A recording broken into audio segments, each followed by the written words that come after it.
So, Gaurav, another episode of RE-Unfiltered today. And questions are lined up from CFOs, CEOs around the country. They've shared their burning pain points, their doubts, and they want answers badly.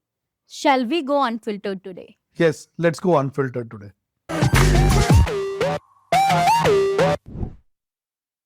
So, Gaurav, a CEO of steel industry from Maharashtra asked this question that I have a 25-year PPA proposal and my developer is offering me 360 rupees per unit. Given the market situation, what if the tariff go down to rupees 2?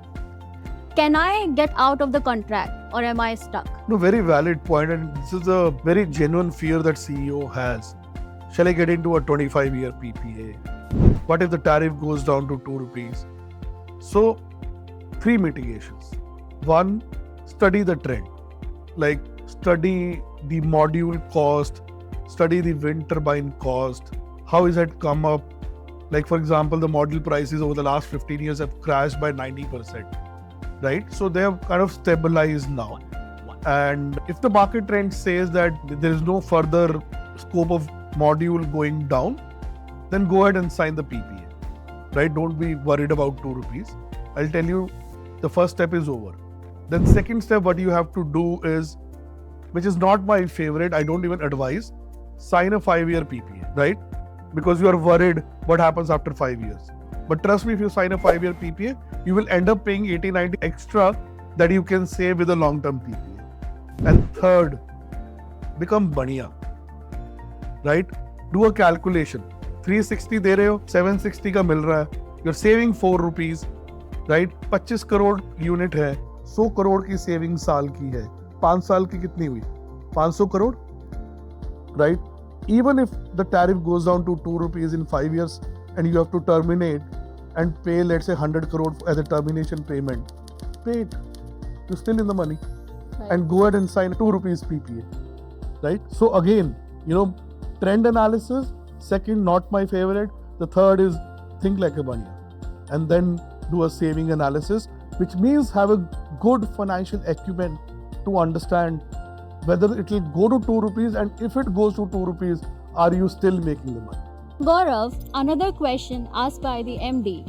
He says, we are ready to go for 2 megawatt rooftop solar solution and we have 3 proposals ready on our table. I want to ask you, which developer should I go ahead with, especially for the OPEX structure?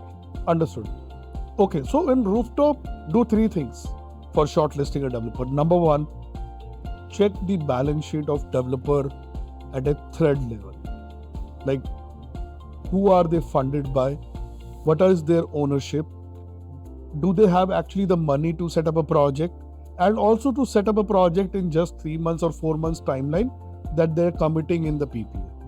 Or are they fly-by-night players? So the balance sheet will give you the answer. Their investors will give you the answer, and if possible, meet their investors as well. Number 2, check the developer out of these 3 developers. Which developer has pan-state or pan-India presence? At least a pan-state. Because what happens, some of the developers might do few rooftop projects. They will think, because the value that will come in this PPA is through the maintenance. Because the better they maintain it, the better generation, better savings for you. Right. And they can maintain it better only once they have clusters. Once they have the projects in every corner of the state. Because then they keep a O&M team to go manage. They will have one manager for multiple sites and cost will be optimized. And trust me, if any developer has 1 or 2 projects here and there, they will probably not even care about maintaining it. So this is the second important thing. And third, the most important thing, which is my favorite, definitely do a site visit of their plant.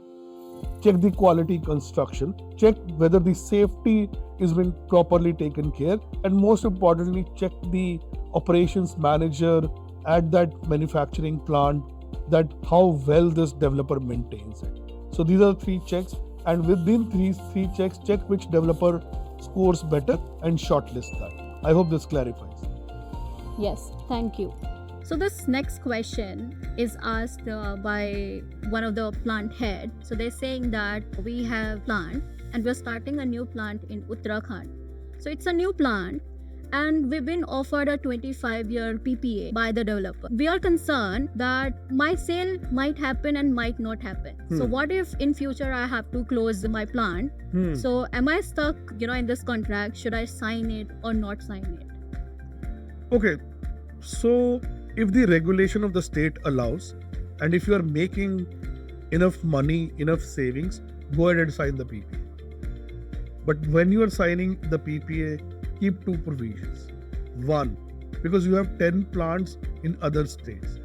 So during any point of time over the PPA, you should have flexibility in your PPA saying that you can transfer this plant to another location in case this manufacturing plants get lock and barrel shut down, even if you have to pay the relocation cost.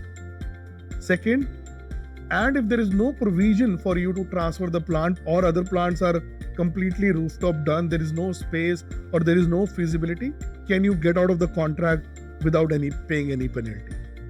So in nutshell, look for savings protected by these two provisions and go ahead and sleep peacefully and sign this PPA.